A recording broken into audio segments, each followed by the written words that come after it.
Hey Barnaby, sound the trumpet. No, my friends, not this time. Let me out.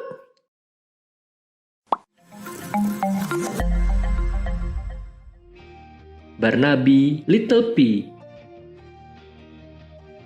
Come on, Barnaby, sound the trumpet.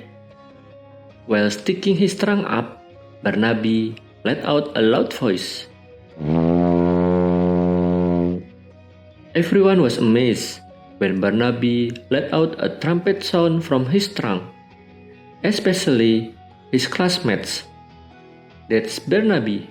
He loves to make other people laugh. In fact, he will do whatever his friends ask him to do. Yes, anything. Barnaby, stick your tongue out at the teacher. Barnaby, throw your shoe at the window. Barnaby, let me copy yours, will ya? Although it is fun for his friends, it is not necessarily fun for the teacher. Barnaby was often punished. Barnaby has a problem. He has a little P in his head. Even so, he was still happy. However, his parents did not like it. They would prefer if Barnaby had just cabbage in his head. To restore his intelligence, his parents told Barnaby to take lessons with Professor Van de Chau. He is a true genius from city of Brussels. The professor also did everything he could, such as teaching difficult mathematical formulas and providing quality books. But Barnaby is still Barnaby.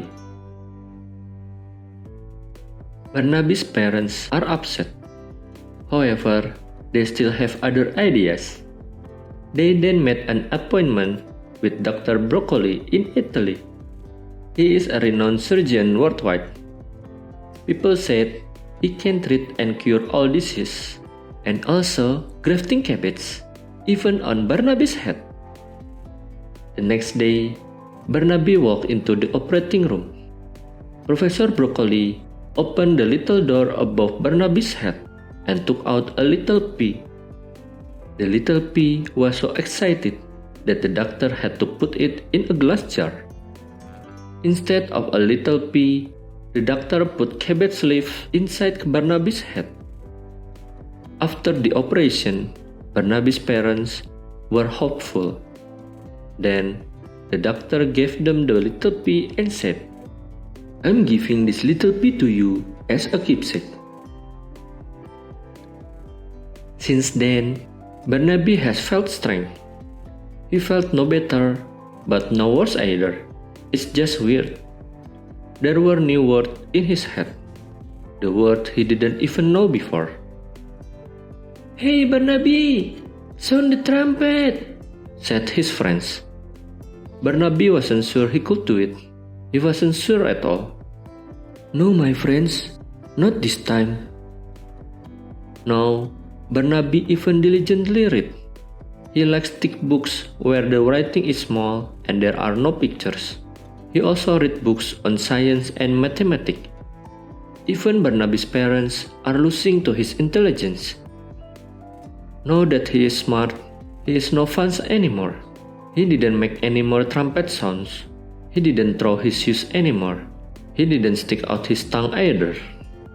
Sometimes he explains things in class, even explaining things the teacher doesn't know.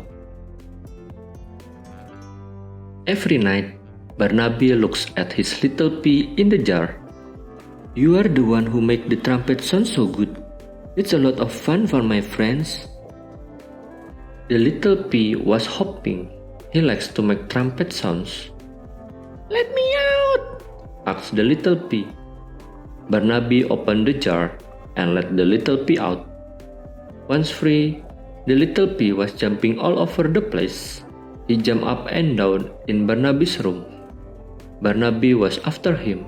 Then he toppled over as he chased after him. With one jump, the little pea got into Barnaby's ear. Then, what was going on inside Barnaby's head? It turns out there is a noise in there. Barnaby is not feeling well. He lay down on his bed and started to fall asleep. The next day, Barnaby was feeling better. He has breakfast while reading his favorite newspaper. At school, the new Barnaby is always full of enthusiasm. He even always answered questions from the teacher while in class. But during school break, the sound of the trunk caught the attention of all the children. It's Barnaby! With his trunk, he makes new trumpet sounds. Of course, that was because he had cabbage in his head. But now he also has his little pea again. It turns out that the little pea is a piece of his happiness.